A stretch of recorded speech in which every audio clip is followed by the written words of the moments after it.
Tinggal beberapa jam lagi, Majelis Kehormatan MK akan membacakan putusan etik soal dugaan laporan pelanggaran etik Hakim Konstitusi. Putusan Majelis Kehormatan diharapkan bisa mengembalikan marwah Hakim Konstitusi dan membawa Majelis Konstitusi sebagai wasit yang adil dalam pelaksanaan Pilpres 2024. Namun tidak hanya adil, tapi juga netral.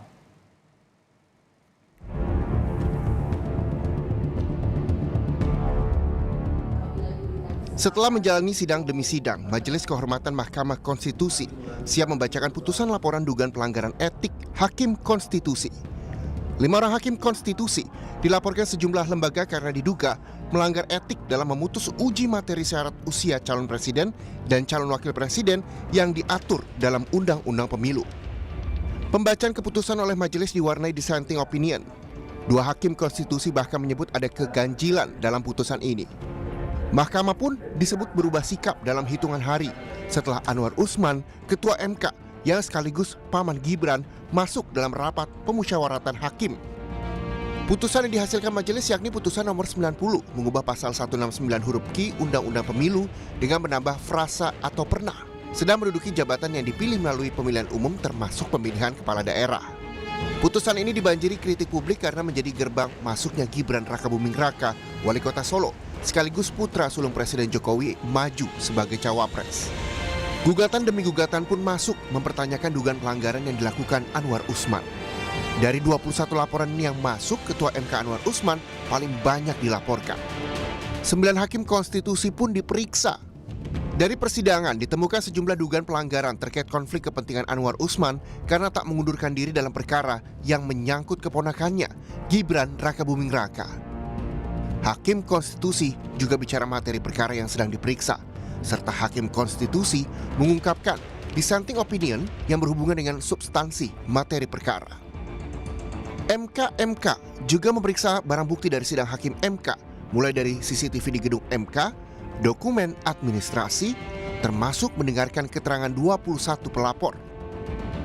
Ketua Majelis Kehormatan MK, Jimli Asidiki menyebut bukti telah lengkap.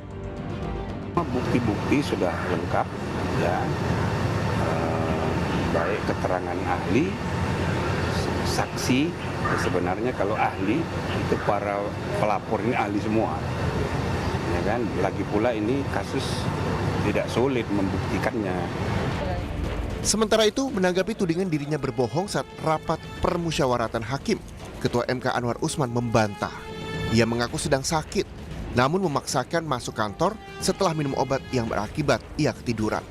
Tadi ada yang diklarifikasi, terutama juga mengenai ada putusannya atau hasil RPH, hasil rapat permusyawaratan hakim yang bocor. Prof, dengan tanggal 7 putusannya dibacakan akan siap dengan segala sanksi ataupun semua harus siap lah. Ya, oke? Terima kasih, Bu. Ya. Terima kasih.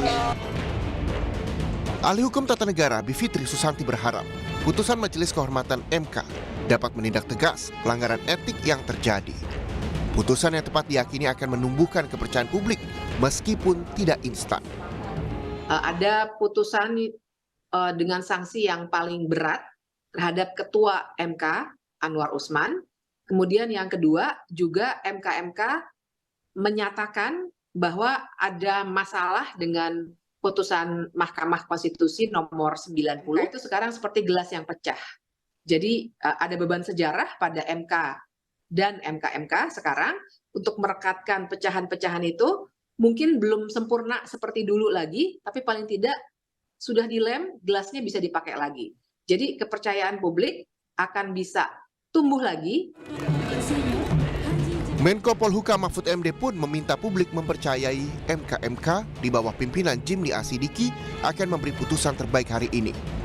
Mahfud yakin MK sudah bekerja profesional di kasus dugaan pelanggaran etik Hakim MK.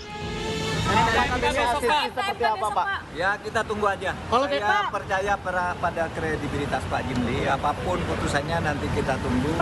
Dan tunggu juga reaksi publik akan menentukan juga.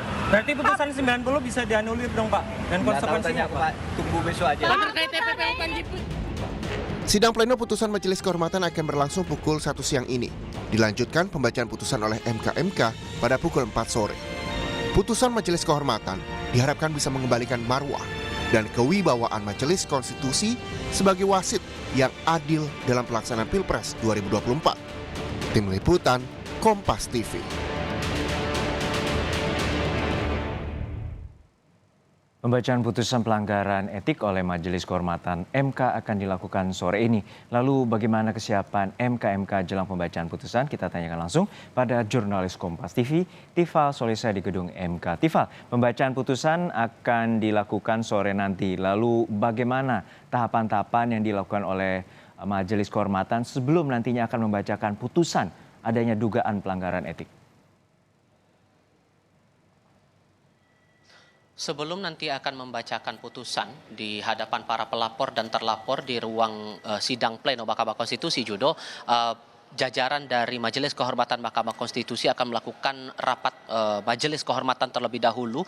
Disilahkan ini sebagai rapat pleno. Sebetulnya rapat pleno ini sudah dilangsungkan sejak kemarin dan berpeluang pada hari ini kira-kira pukul 1 siang nanti akan ada rapat pleno untuk mematangkan lagi putusan yang bakal dibacakan oleh Majelis Kehormatan kepada pihak-pihak terkait yang akan hadir atau yang diundang dalam proses sidang sore nanti di pukul 4 sore waktu Indonesia bagian Barat.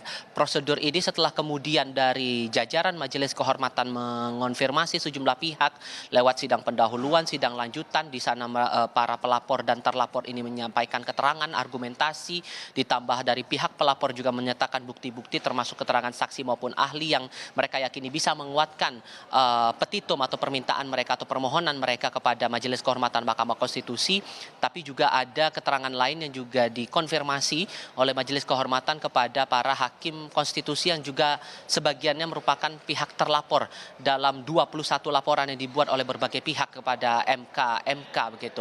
Nah, nanti setelah kemudian dianalisis hasil-hasil fakta yang kemudian didapatkan oleh Majelis Kehormatan dan dimasukkan dalam rapat pleno atau dalam hal ini dalam bahasa peraturan MK-nya atau PMK nomor 1 tahun 2023-nya adalah rapat Majelis Kehormatan, barulah kemudian putusan bakal dibacakan. Nah, putusan ini nanti akan merinci argumentasi resumen argumentasi yang dibuat oleh para pelapor maupun juga dari pihak terlapor dan nantinya akan diputuskan apakah ada dugaan pelanggaran etik atau tidak. Nah, sejauh ini yang kami pantau persiapannya tadi sempat saya lihat di rentang lewat dari pukul 9 pagi waktu Indonesia bagian Barat, Bintan Saragih dan juga Jimli Asyidiki, 2 dari 3 anggota Majelis Kehormatan Mahkamah Konstitusi sudah berada di kompleks MK namun tidak memberikan keterangan apapun kepada saya tadi saat disapa maupun juga ditanyai soal hal-hal lain yang berhubungan langsung dengan persiapan jelang pembacaan putusan pada sore nanti. Tapi setidaknya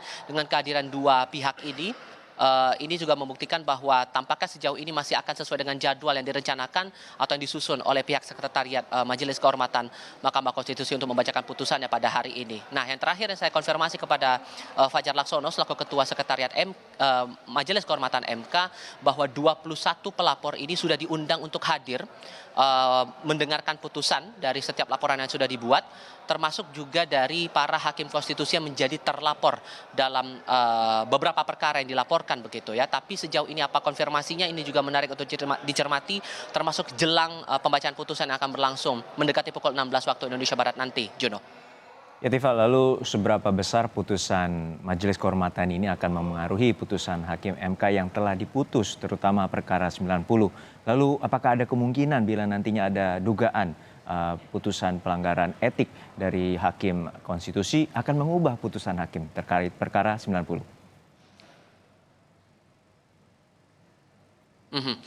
Secara tersurat sebetulnya kalau kita cermati dari peraturan Mahkamah Konstitusi nomor 1 tahun 2023 persisnya pada pasal 41 hanya ada 3 sanksi yang dikeluarkan Majelis Kehormatan Mahkamah Konstitusi apabila kemudian ada dugaan pelanggaran etik dan itu terbukti lewat sejumlah keterangan, argumentasi dan juga bukti-bukti yang dibawa dari pihak pelapor maupun juga terlapor. Pertama dalam bentuk teguran lisan, kedua dalam bentuk teguran tertulis, dan yang ketiga adalah pemberhentian tidak dengan hormat. Apakah nantinya saat putusan dari Majelis Kehormatan ini dianggap ada pelanggaran etik yang dilakukan oleh salah satu atau sebagian atau beberapa hakim konstitusi ini berhubungan langsung dengan putusan judicial review nomor 90 tahun 2023 tentang syarat usia capres dan cawapres untuk agenda pemilihan presiden begitu, ada beberapa pandangan yang keluar. Di satu sisi ada pandangan bahwa ini tidak serta-merta keluarnya putusan etik yang kemudian apabila nanti dibuktikan itu ada pelanggaran etik di sana, tidak serta-merta akan menggugurkan hasil putusan nomor 90 tahun 2023 itu. Itu dikeluarkan oleh mantan Hakim Konstitusi Idiwa Gede Palguna. Beberapa kesempatan kepada Kompas TV ia juga menyampaikan apabila kemudian ada dugaan pelanggaran etik yang dilakukan oleh Hakim Konstitusi, ini tidak serta-merta menggugurkan hasil putusan dari judicial review tersebut karena statusnya sudah bersifat final dan mengikat. Tapi di sisi lain dari pihak pelapor, baik terutama dalam hal ini 21 pelapor ini menilai bahwa sebetulnya apabila kemudian sudah ada dugaan ataupun juga bukti dari pelanggaran etik ini cukup kuat dan dinyatakan bahwa para hakim konstitusi ini melakukan pelanggaran etik, maka seharusnya ada upaya pemeriksaan ulang terhadap putusan nomor 90 tahun 2023 tentang syarat usia capres dan cawapres untuk mendaftar sebagai peserta pemilihan presiden. Terutama spesifiknya kalau kita bicara konteksnya sekarang adalah pemilihan presiden tahun 2024. Nah, ini yang menarik untuk kita cermati karena sejauh ini awalnya dari Jimli Asyidiki saat rangkaian awal proses sidang etik ini menyampaikan bahwa tidak serta-merta, ia menyampaikan kepada wartawan tidak serta-merta akan mengubah, tapi ia membuka peluang belakangan setelah melakukan kronologi atau saya koreksi, meng-cross check pernyataan dari sejumlah pihak baik itu pelapor maupun juga terlapor, kemudian mendengarkan langsung dari keterangan pihak-pihak hakim konstitusi yang digelar sidangnya secara tertutup. Ia membuka kesempatan atau membuka peluang bahwa tidak tertutup kemungkinan akan ada perubahan atas gugatan yang sudah dikeluarkan putusannya, yakni nomor 90 tahun 2023 sudah diputus oleh jajaran Hakim Konstitusi pada pertengahan Oktober 2023 lalu. Nah, inilah yang bakal kita tunggu nanti sore di pukul 16 waktu Indonesia Barat, apakah akan mengubah itu atau tidak. Jono. Baik, kita nantikan putusan MK pada sore nanti karena ini menjadi pertaruhan untuk menjaga marwah Mahkamah Konstitusi. Terima kasih jurnalis Kompas TV Tifal Solesa dari Gedung Mahkamah Konstitusi.